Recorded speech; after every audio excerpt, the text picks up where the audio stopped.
I'm going to start with a story. It'll lighten the mood a little bit. When I was young, the thought of being inside a tank excited me so much that I would badger my father every day to take me to go see one. Every day he said no.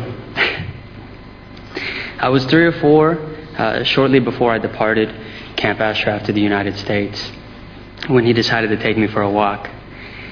And he would tell jokes to keep the mood warm, because as I know now, those few days were our last days together.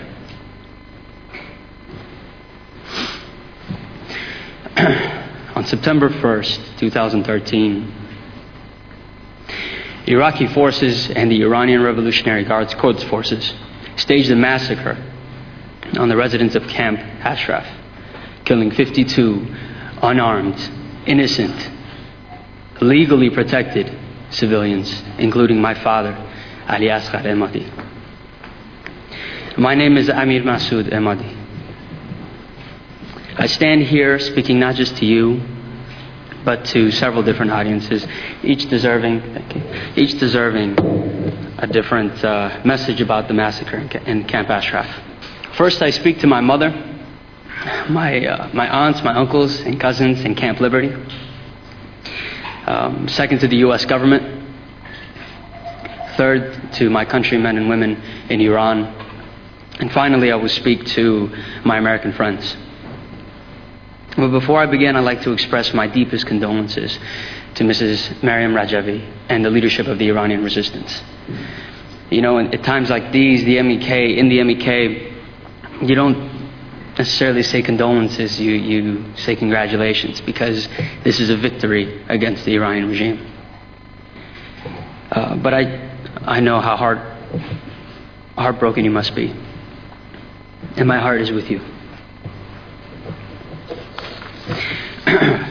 So to my family in Camp Liberty, in particular, my mother, Fatima Nabavi, Mom, since we last talked a few months ago, I got my master's. I got an MBA in global management, and it's ironic because at times like these, it's a bit difficult to manage myself. But I've dropped everything in my life, and I've dedicated every minute of my time to uphold my father's dignity and ideals. My father didn't die in vain.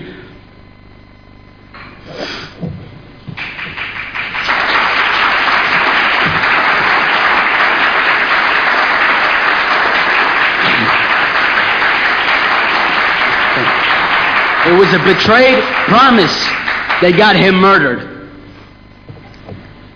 And my responsibility is to ensure your protection and those around you. And I will do my utmost. We are humbled by your perseverance and commitment. That is why the mullahs are so afraid of you. And we are proud of your leadership for regime change in Iran. And we bow our heads to your sacrifice. To the United States government, my father trusted you. He disarmed for you. You made him vulnerable.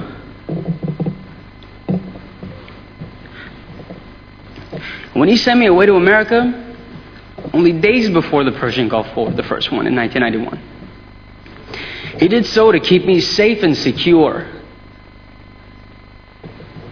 And when he left me on September 1st, his good reason was his valor and his conviction to the cause of freedom, which coincides with your values.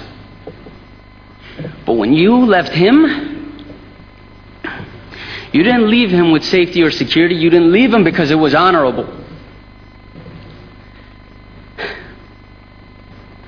You knew Maliki was under the thumb of the Iranian regime, where he fled to seek refuge.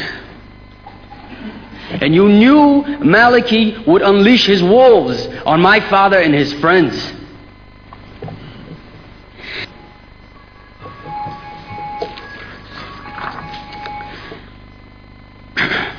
to the Iranian people, including my relatives protesting in the streets and imprisoned for being part of the same movement that my father died for, the MEK. We're fighting for our future, and I have no doubt that together we could bring that positive change that we seek. And finally, to my American friends, in particular to those on this panel, with every beat of my heart, I am sincerely grateful for all your support.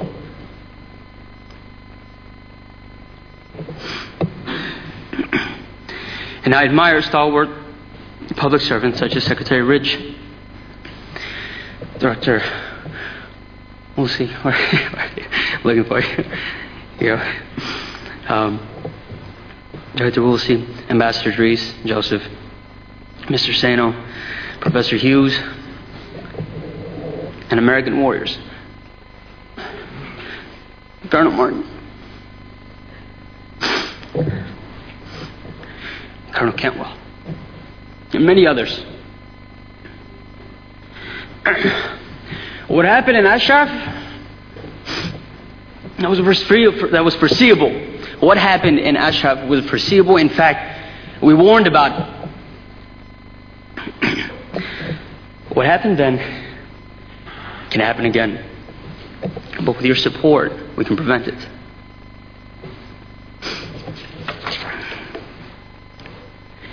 To conclude, as I stand here honored by your support and the support of our esteemed speakers, I repeat that the United States is legally and morally responsible for the safety and the security of the residents of Camp Liberty.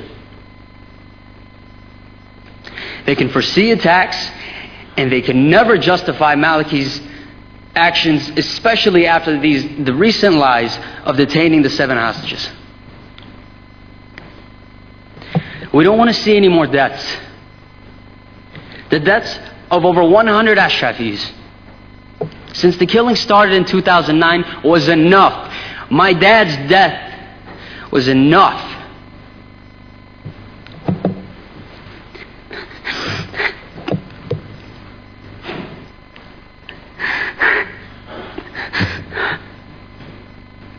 Now I just pray that I would one day live up to his ideals, morals, and conviction. I pray he's looking down, saying, "That's my boy."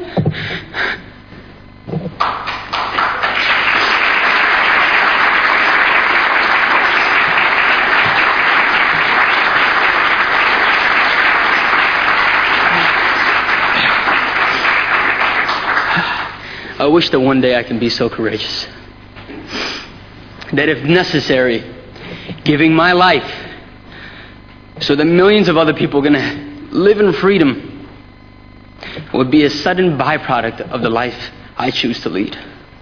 And I have one more message. This one is to Obama. One question for you. When will America's written commitments mean something? If you want to stop Maliki's killing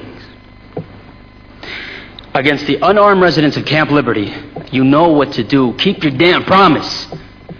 Keep your promise.